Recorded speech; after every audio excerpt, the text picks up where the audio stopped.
अस्सलाम वालेकुम dear students and welcome to our YouTube channel.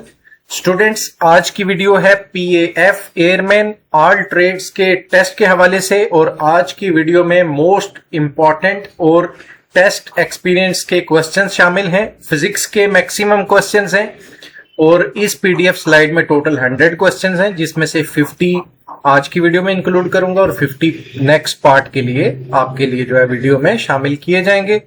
आपने तमाम के तमाम क्वेश्चंस अच्छे से प्रिपेयर करने हैं ताकि आपका आने वाला पेपर आपके लिए आसान साबित हो और फिजिक्स के हवाले से इंपॉर्टेंट क्वेश्चंस आप तक फिल फोर पहुंच सकें। आज की वीडियो शुरू करते हैं। Question number 1, SI unit of electric charge. तो इलेक्ट्रिक चार्ज का एसआई यूनिट जो है ये कूलम्ब होता है। आपके सामने एमसीक्यूज फॉर्म में आएंगे क्वेश्चंस, मैंने आपके लिए डायरेक्ट जो है करेक्ट आंसर लिख दिया है। नेक्स्ट क्वेश्चन है the number of significant figure in 1.406 are dash. तो इसमें टोटल सिग्निफिकेंट फिगर्स जो हैं ये 4 है। नेक्स्ट क्वेश्चन है the ratio of wire is 0.022 centimetre. The number of significant figures in the measurement is dash. तो इसमें सिग्निफिकेंट फिगर्स आपके हैं 2।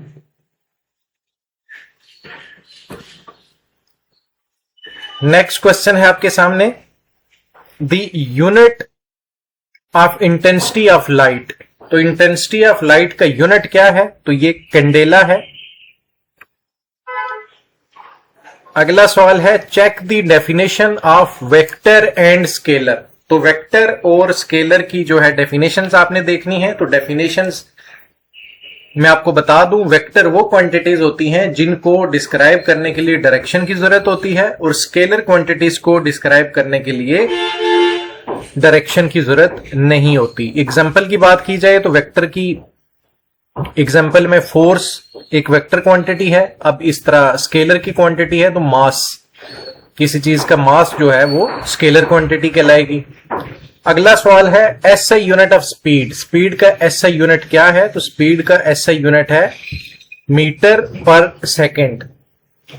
नेक्स्ट क्वेश्चन है speed is a dash quantity. Speed कौन सी क्वांटिटी है, वेक्टर है या स्केलर है? तो आपने बताना है speed is a scalar quantity.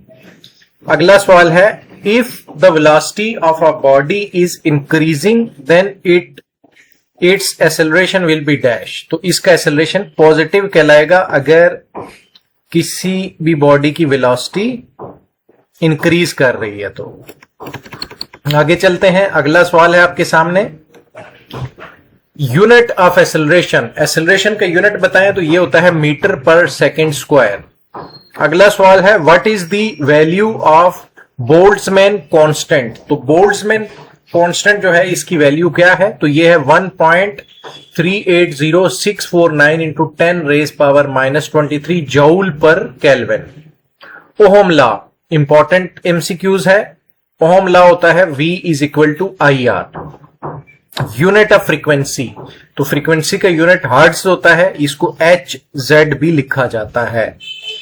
Next question है which is the more energetic rays. सबसे ज्यादा एनर्जेटिक रेज कौन सी होती हैं? तो ये गामा रेज होती हैं।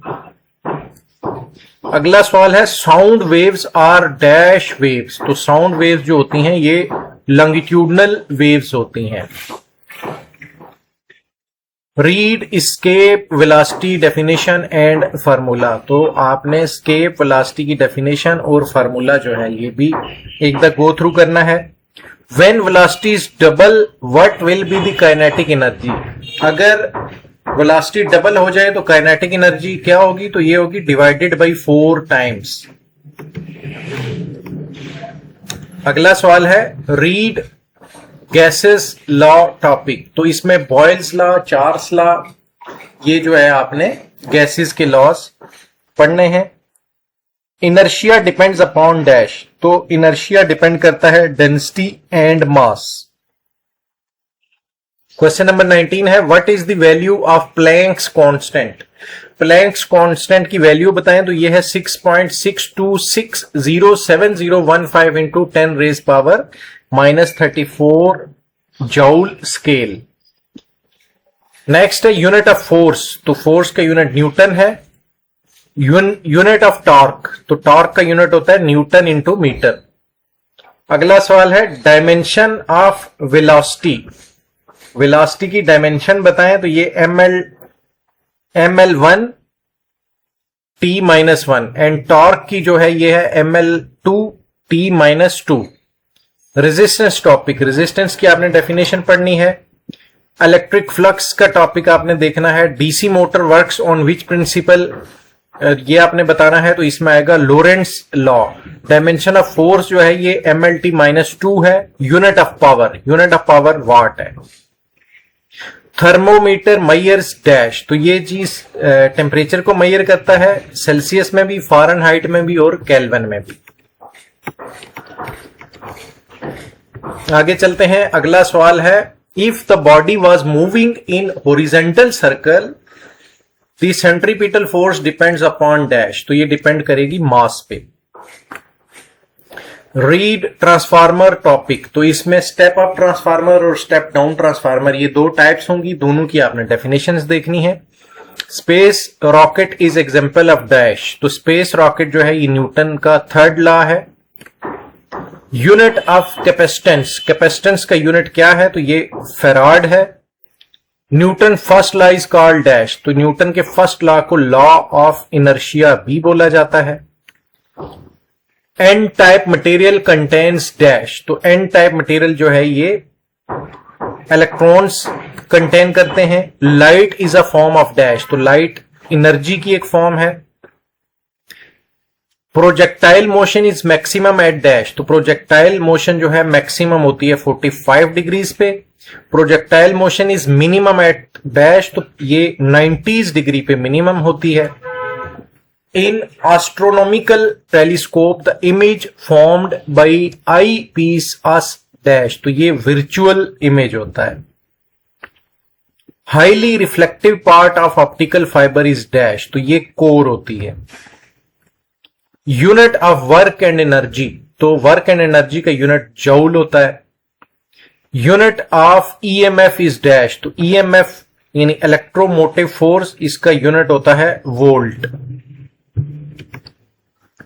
आगे चलते हैं। अगला सवाल है आपके सामने, a bullet fired is example of dash, तो बुलेट का जो फायर है ये प्रोजेक्टाइल मोशन की एक एग्जांपल है। Rate of doing work is called dash, तो rate of doing work power कहलाता है। Read concave and convex lens, ये आपको पता होने चाहिए। डायमेंशन ऑफ मोमेंटम, तो ये mlt-1 है। यूनिट ऑफ स्ट्रेस, तो ये न्यूटन पर मीटर स्क्वायर है। इक्विलिब्रियम, उसके तीनों जो टाइप्स हैं इक्विलिब्रियम की ये पढ़नी है। साइंटिफिक नोटेशन की डेफिनेशन और न्यूटन लॉ तीनों आपने देखने हैं। Unit of power of lens, तो लेंस की जो पावर है उसको किस में आप काउंट करते हैं, तो ये डायोप्टर की फॉर्म में, यानी कि unit of power of lens ये डायोप्टर कहलाएगा। तो फ्रेंड्स आज की वीडियो में ये टोटल 50 क्वेश्चंस इंक्लूडेड थे। मजीद क्वेश्चंस के साथ नेक्स्ट वीडियो में आपकी खिदमत में हाजिर होंगे। जब तक के लिए इजाजत दीजिएगा। अल्लाह हाफिज।